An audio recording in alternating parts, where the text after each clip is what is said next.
Hello दोस्तों, I want learn में एक बार फिर से आप सभी का स्वागत है। तो आज की इस वीडियो में हम जानेंगे आद्य ऐतिहासिक काल, जिसे पौराणिक काल भी कहा जाता है। तो आप अपने नोट्स तैयार करते हुए चलिए। सबसे पहले बात कर लेते हैं स्कंद पुराण में। वर्तमान का जो हमारा गढ़वाल क्षेत्र है उसे केदारखंड कहा जाता था, और वर्तमान का जो कुमाऊं क्षेत्र है उसे मानसखंड के नाम से जाना जाता था। तो आद्य ऐतिहासिक काल के जो प्रमुख स्रोत है वो है धार्मिक ग्रंथ और साहित्य। इसके विस्तार के बारे में बात करें तो आद्य ऐतिहासिक काल चतुर्थ शताब्दी से ऐतिहासिक काल, इस काल के लोगों में लोहे, ताम्र धातुओं, कृषि, पशुपालन, ग्रामीण नगरीय सभ्यता से परिचित होने के साक्ष्य हमें मिलते हैं। उत्तराखंड के आद्य इतिहास का जो प्रधान स्रोत है जिससे हमें यहाँ के आद्य ऐतिहासिक काल के बारे में पता चलता है, तो उसका स्रोत है साहित्य। उत्तराखंड का प्रथम उल्लेख हमें ऋग्वेद से प्राप्त होता है। कई बार ये प्रश्न भी पूछा गया है कि उत्तराखंड का प्रथम उल्लेख हमें कहाँ से प्राप्त होता है, तो इसका जो सही जवाब है वो है ऋग्वेद।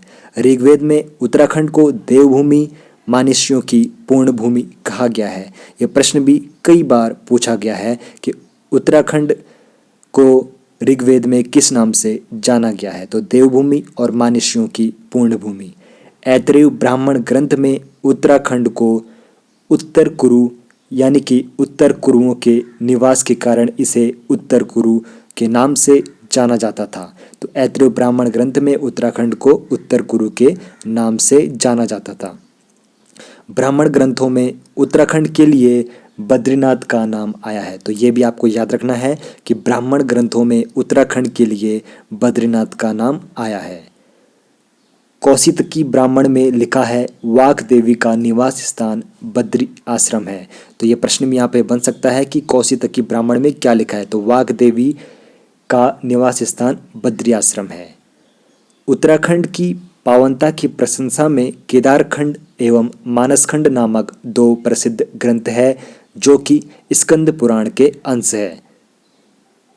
स्कंद पुराण में 5 हिमालय खंडों, जिनमें नेपाल, मानसखंड, केदारखंड, जालंधर और कश्मीर का उल्लेख हमें मिलता है। तो स्कंद पुराण में हमारे आ जाते हैं 5 हिमालय खंड, नेपाल, मानसखंड, केदारखंड, जालंधर और कश्मीर। तो मानसखंड किसे कहा जाता है?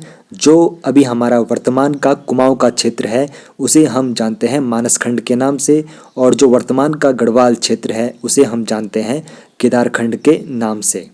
अब जान लेते हैं केदारखंड के बारे में। तो माया क्षेत्र, गंगाद्वार, हरिद्वार से लेकर श्वेत पर्वत यानी कि हिमालय तक के विस्तृत क्षेत्र को केदारखंड कहा गया है।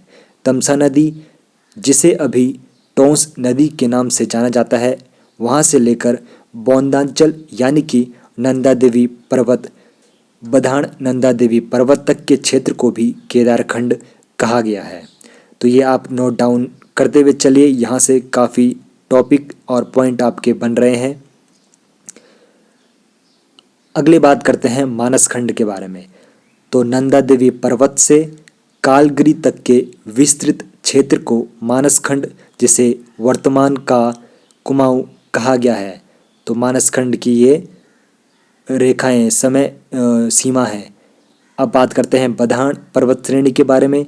बधाण एक पर्वत श्रेणी है जिसे वर्तमान में नंदा देवी पर्वत के नाम से जाना जाता है। तो ये प्रश्न भी बन सकता है कि बधाण क्या है, तो बधाण एक पर्वत श्रेणी है जिसे वर्तमान में नंदा देवी पर्वत के नाम से जाना जाता है। नंदा देवी पर्वत मानसखंड एवं केदारखंड की विभाजन रेखा पर स्थित है।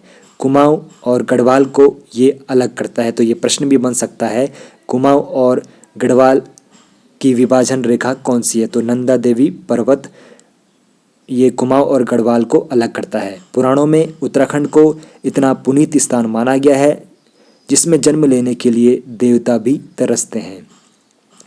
पुराणों में मानसखंड, जो अभी का कुमाऊं है, एवं केदारखंड, जो अभी का गढ़वाल है, के संयुक्त क्षेत्र को उत्तरखंड, ब्रह्मपुर एवं खस देश आदि नाम से जाना गया है। तो इनके संयुक्त क्षेत्र को उत्तराखंड, ब्रह्मपुर एवं खसदेश आदि नाम से जाना गया है। बौद्ध साहित्य के पाली भाषा वाले ग्रंथों में उत्तराखंड के लिए हिमवंत शब्द प्रयुक्त किया गया है।